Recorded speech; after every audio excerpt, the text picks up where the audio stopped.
Our theme for today is a God who is blessing and carrying his people forever. Taken from Psalms 28:9.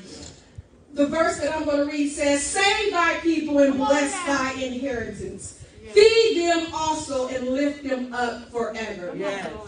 As I begin to go over the theme, I realize that we as a church, we know that it has been nothing but God blessing and carrying his people each and every day. But what about those individuals who seem to have lost hope and trust? And that is including some Christians. Because nowadays, because of everything going on, Christians have lost hope. I've come across a lot of them. They have lost hope in God. And they don't know which way to turn. So those are the people I just want to take the time to encourage. 2020 was a time where so many people lost hope and just wanted to give up. Whether it was losing your job, not knowing how you're going to pay your rent, or how you're going to feed your kids, or losing a loved one. We're taught that God is a God of blessings, and he longs to bless his people. It's easy to see God working in your life when the blessings are flowing and all is well. But what happens when you can't seem to see any of his blessings for miles? What about when all you see is trouble, trials, and calamity all around you? Does it mean that God is not at work in your life? You may know in your head that this is not the case, but in your heart you may dare ask, where are you, God? Has God taken a long lunch break or forgotten about me? Or are you maybe doing something wrong? I know you know what I'm going to say, saints, but I'm going to say it anyway, because sometimes we all need a reminder. Just because we can't see what God is doing in your life, it doesn't mean he isn't moving heaven and earth to answer your prayers. Have you ever set out a goal, but no matter what you do, it doesn't seem to make a difference? Or maybe it even seems to make matters worse. I've been there. It makes you want to throw your hands up in the air in defeat. God doesn't want us to give into defeat, but he does want us to throw our hands up in the air and give it all to him. Sometimes he keeps our actions from making a difference, because if they did, we would be tempted to take the credit. God deserves the glory.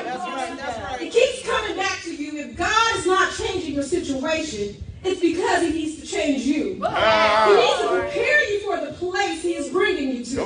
He needs to make sure you are all in a place to receive the seed he's going to plant.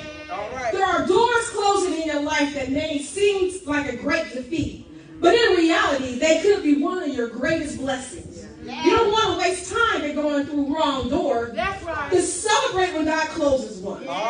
It just wasn't for you. If God wanted that door open, he would have opened it. If he closed the door to something seemingly wonderful, imagine what he really has in store for you. Don't let closed doors, delayed blessings, or your fruitless efforts keep you from all God has for you.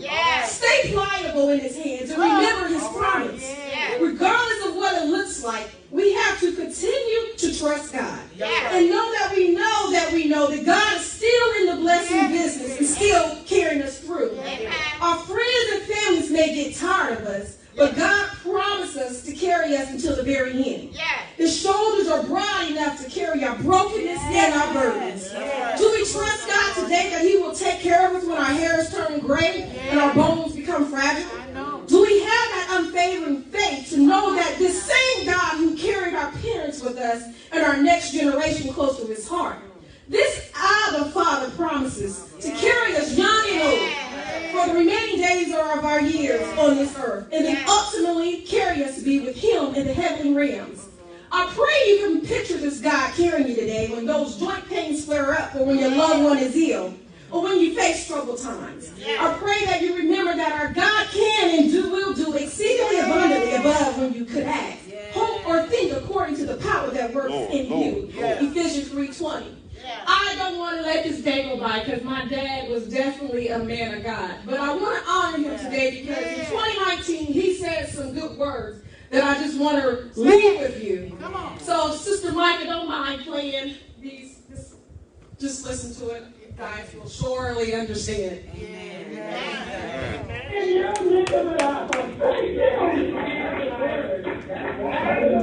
That's the word. I'm going to be with you. Through the ups and through the downs. And through the stars. I'm going to be with you. Hallelujah. I'm not going to let you go. Hallelujah. I'm going to be with you. Because he said he was he said, my peace that I leave with you. Hallelujah. And not only that, but he said, I'm going to say to somebody. Yeah.